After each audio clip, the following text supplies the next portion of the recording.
Here's the exact way to blur a specific part on OBS. So first of all, we have to install a plugin for our OBS. So go to your browser and search for blur effect for OBS and open this link composite blur OBS and it directly jump into this page. Here just click on download and install this composite blur plugin on your computer.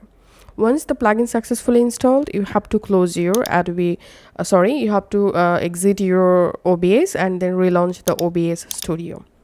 Now select a scene and add here your video source. Now click on this plus icon, select group and group name type here blur.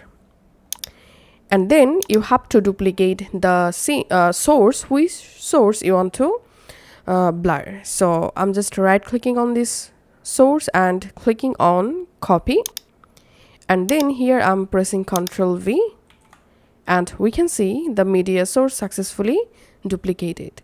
Now we have to add this copied or duplicated media source under this blur folder. So just drag and drop into the source to the blur folder and here we can see it's added. Now right click on the blur source and click on filters.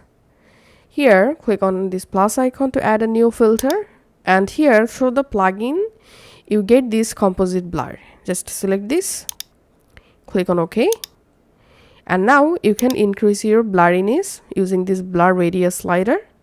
Once you're happy, click on close, and now we have to select the part where we want to blur. So we have to crop this blur source. So select the blur source and hold down the Alt or Option key on your keyboard and then just crop the video. For example, I want to blur only top right corner.